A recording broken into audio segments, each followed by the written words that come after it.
It is, of course, a great honor for us to have Professor Peter Singer here from Australia, traveling the world right now to present his new book. So I will give the floor to you, Peter Singer.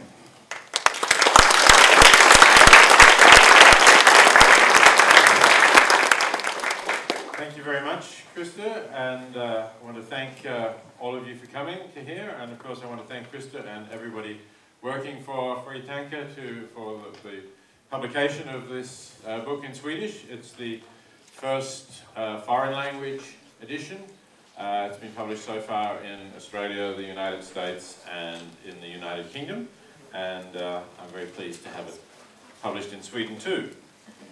Although a lot of people know me better for my work on animal liberation, this is actually a topic that I have been working on for at least as long as I've been working on animal liberation. In fact, it was about the same time when I began thinking about both of these issues in the early 1970s. I was influenced by a crisis that was occurring in what was then East Pakistan, but is now Bangladesh, when the Pakistani army suppressed with great brutality a movement for the independence of East Pakistan. And as a result of that, about 9 million refugees fled across the border into India. This is a vast number of people, obviously, that a very poor nation suddenly found itself having to feed and provide shelter and sanitation for. And India appealed to the richer nations of the world to help them, and although they gave some help, it appeared that the help was not going to be sufficient. So that led me to think about how much we were obliged to give.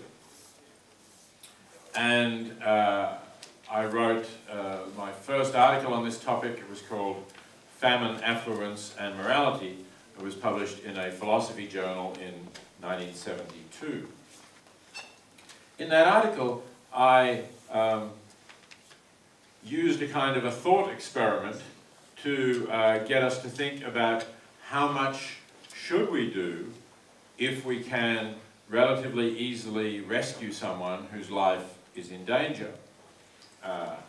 And I asked us to imagine that we are walking past a shallow pond in a park, and we see that a child has fallen into the pond and is in danger of drowning.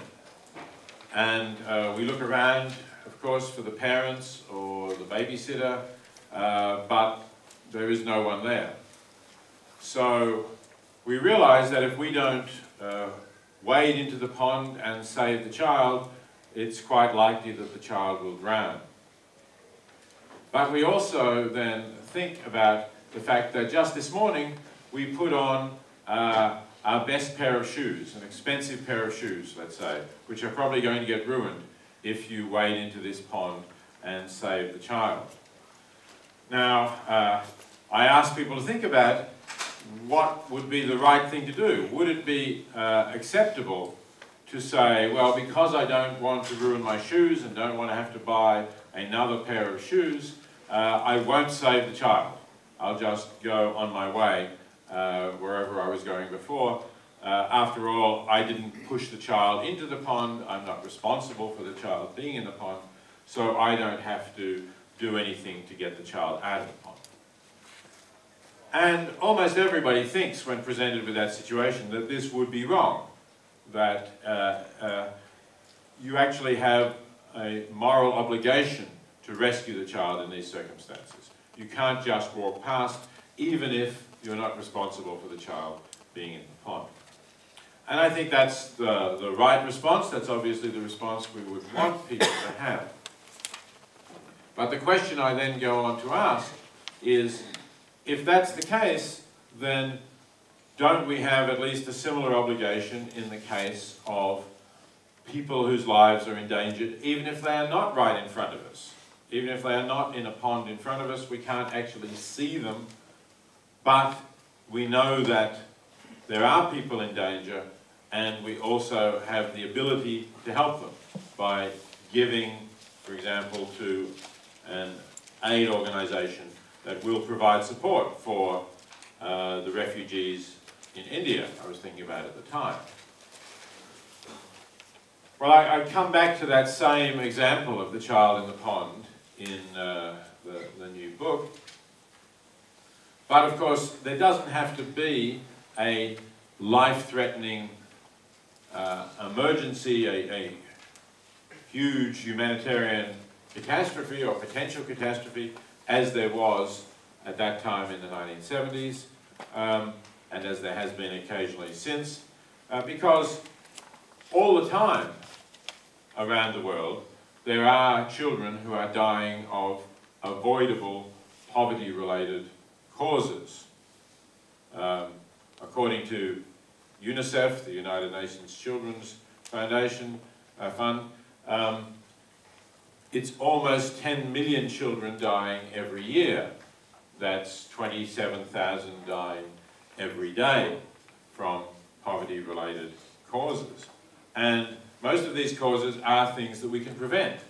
For example, perhaps 2 million of them die from diarrhea. Well, diarrhea we can prevent if we give people safe drinking water and proper sanitation. We would prevent most of it. And when it occurs, it's quite easy to cure. I'm sure nobody dies from diarrhea in this country, because if it gets serious, you could take your child to a hospital and get treatment. And the treatment is well known and very simple and very inexpensive. But if you don't live near any kind of health clinic, or if you do but you have to pay for the health care and you're very poor and you can't afford to pay for it, then your child can die.